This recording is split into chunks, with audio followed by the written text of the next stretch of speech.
ओम श्री भगवत वासुदेवाय नमः। राधे राधे, जय श्री कृष्णा। आज हम बात करेंगे कि मनुष्य अपना कर्म क्यों भोगता है।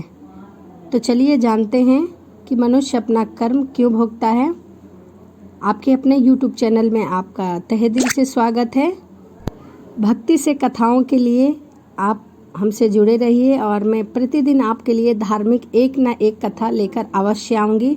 यदि आप मेरे चैनल पर नए हैं तो प्लीज़ चैनल को सब्सक्राइब, लाइक, कमेंट, शेयर ज़रूर करिए। और चलिए इसी के साथ जानते हैं कि मनुष्य अपना कर्म क्यों भोगता है। एक दरिद्र ब्राह्मण यात्रा करते करते किसी नगर से गुजर रहा था। बड़े बड़े महल को देखकर ब्राह्मण वहां भिक्षा मांगने गया, किंतु उस नगर में उसे किसी ने भी 2 मुट्ठी अन्न का दाना तक नहीं दिया। आखिर दोपहर हो गई थी। ब्राह्मण दुखी होकर अपने भाग्य को कोसता हुआ जा रहा था। सोच रहा था कि कैसा मेरा दुर्भाग्य है, इतने बड़े नगर में मुझे कोई भी खाने को 2 मुट्ठी अन्न तक नहीं दे रहा है। रोटी बनाकर खाने के लिए 2 मुट्ठी आटा तक नहीं मिला। इतने में एक सिद्ध संत की निगाह उस ब्राह्मण पर पड़ी। उन्होंने ब्राह्मण की बड़बड़ाहट को सुना और बड़े पहुँचे हुए संत थे। उन्होंने कहा, हे दरिद्र ब्राह्मण, तुम मनुष्य से भिक्षा मांगो, पशु क्या जाने भिक्षा देना। यह सुनकर ब्राह्मण दंग रह गया और कहने लगा, हे महात्मा, आप यह क्या कह रहे हैं। बड़े बड़े महलों में रहने वाले मनुष्य से ही मैंने भिक्षा मांगी है। महात्मा बोले, नहीं ब्राह्मण, मनुष्य शरीर के दिखावे वाले वे लोग भीतर से मनुष्य नहीं हैं। अभी भी वे पिछले जन्म के हिसाब से ही जी रहे हैं। कोई शेर की योनि से आया है तो कोई कुत्ते की योनि से आया है, कोई हिरण की योनि से आया है तो कोई गाय और भैंस की योनि से आया है। उनकी आकृति मानव शरीर की जरूर है, किंतु अब तक उनमें मनुष्यता का निखार नहीं आया है। और जब तक मनुष्यता का निखार नहीं आएगा तब तक वह दूसरे मनुष्य को पीड़ा का पता नहीं चलता। दूसरे से भी मेरा प्रभु ही है, यह ज्ञात नहीं होता कि तुम से मनुष्य से नहीं पशुओं से भिक्षा मांग रहे हो। ब्राह्मण का चेहरा दुखी से निराश से भर गया और वह सिद्ध पुरुष को दूरदृष्टि से धनी होते हैं। उन्होंने कहा, देखो ब्राह्मण, मैं तुम्हें यह चश्मा देता हूँ, इस चश्मे को पहन कर जाओ और कोई भी मनुष्य दिखे तो उससे भिक्षा मांगना, फिर देखना क्या होता है। वह दरिद्र ब्राह्मण जहाँ पहले गया था वहीं पुनः गया और योग सिद्ध कला वाला चश्मा पहनकर गौर से देखा। ओह वाकई, कोई कुत्ता, कोई बिल्ली तो कोई बघेरा है। आकृति तो मनुष्य की है लेकिन संस्कार पशुओं के हैं।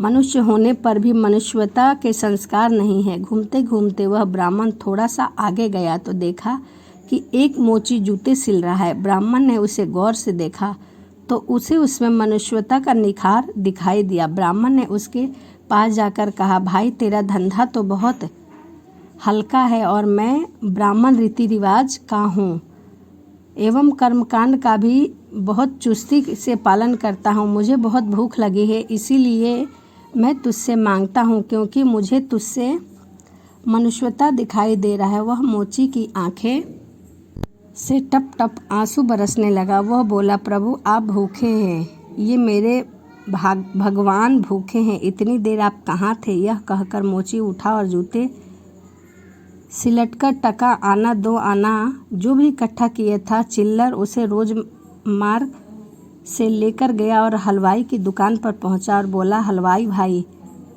मेरे इन भूखे भगवान की सेवा कर लो। वे चिल्लर यहाँ रखता हूँ, जो कुछ भी सब्जी, पराठे, पूरी आदि दे सकते हो इन्हें दे दो, मैं अभी जाता हूँ। यह कहकर मोची भागा और घर जाकर अपने हाथ से बनाई हुई एक जोड़ी जूती लेकर आया और चौराहे पर उसे बेचने के लिए खड़ा हो गया। उस राज्य का राजा जूतियों का बड़ा शौकीन था। उस दिन भी उसने कई तरह की जूतियां पहन रखी थी, किंतु उसकी बनावट उसे पसंद नहीं आई थी। किसी का नाप नहीं आया। 2-4 बार प्रयत्न करने पर भी राजा को कुछ भी पसंद नहीं आया।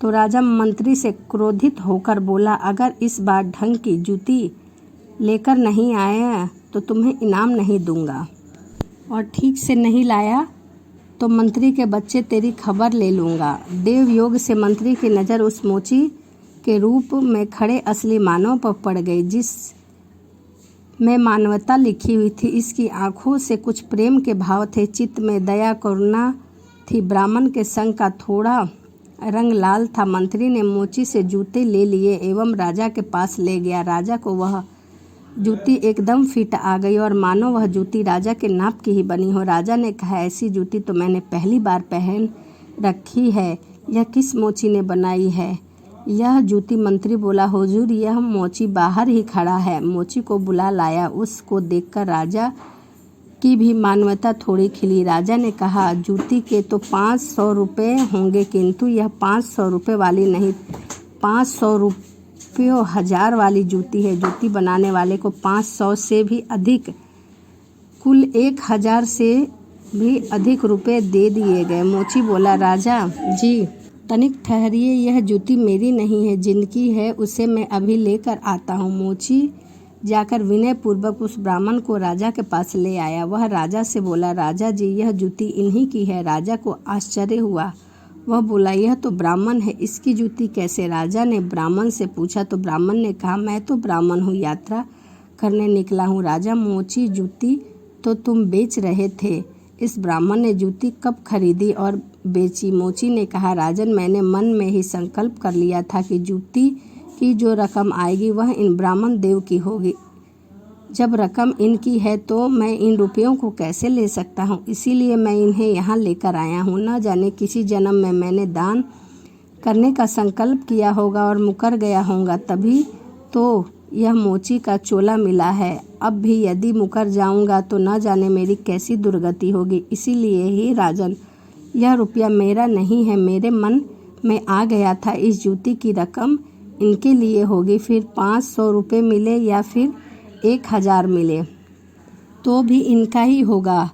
मेरा मन बेईमानी हो जाता, इसीलिए मैंने रुपये को नहीं छुआ और असली हकदार को यहाँ ले आया। राजा ने आश्चर्यचकित होकर ब्राह्मण से पूछा, ब्राह्मण, मोची से तुम्हारा परिचय कैसे हुआ? ब्राह्मण ने सारी आप बीती बात को सुना दी। सिद्ध पुरुष के चश्मे वाली बात बताई और कहा कि राजन, आप के राज्य में पशुओं के दर्शन तो बहुत हुए, लेकिन मनुष्यता का अंश इस मोची भाई में नजर आया। राजा ने कौतूहल वंश कहा, जाओ वह चश्मा जरा हम भी देखें। राजा ने चश्मा लगाकर देखा तो दरबारियों में उसे कोई सियार, कोई हिरन, कोई बंदर दिखाई दिया, कोई रीछ, और वह यह देखकर दंग रह गया, यह तो पशुओं का दरबार भरा हुआ है। उसे सब पशु ही पशु दिखाई दे रहे थे। मैं कौन हूँ? उसने आईना मंगवाया और अपना चेहरा देखा तो वह शेर।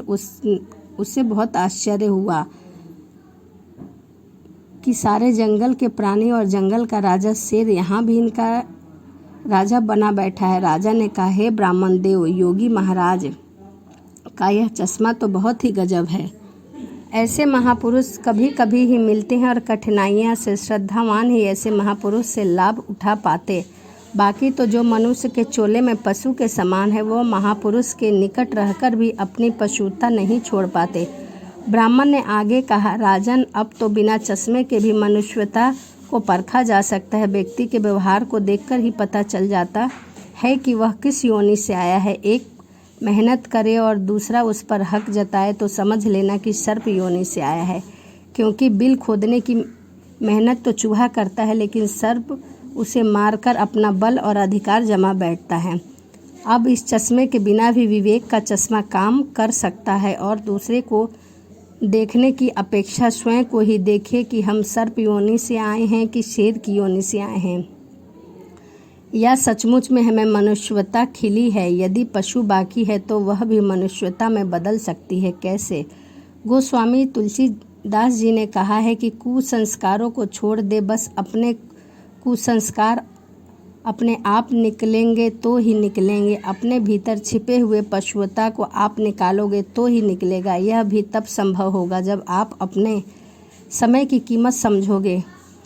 मनुष्यता आए तो एक एक पल को सार्थक किए बिना आप चुप नहीं बैठोगे। पशु अपना समय ऐसे ही गंवाता है। पशुता के संस्कार पड़े रहेंगे तो आपका समय बिगड़ेगा। अतः पशुता के संस्कार को आप बाहर निकालिए एवं मनुष्यता के संस्कार को अपने अंदर उभारिए। फिर सिद्ध पुरुष का चश्मा नहीं, वरना अपने विवेक के चश्मे से कार्य को करिए। इस विवेक के चश्मे को पाने की मुक्ति मिलती है हरि नाम कीर्तन यानी सत्य का संग। सत्य संग से जो आत्मा जानता है मानवता वह पूर्ण हो सकती है, वही मनुष्य कहलाता है। बिना मानवता के मनुष्य पूर्ण नहीं हो जाता, इसीलिए वह पशुवता कहलाता है। इसीलिए आप जो भी काम करते हैं उसमें यथासंभव दान करें, हरि कीर्तन करें, प्रभु की सेवा करें।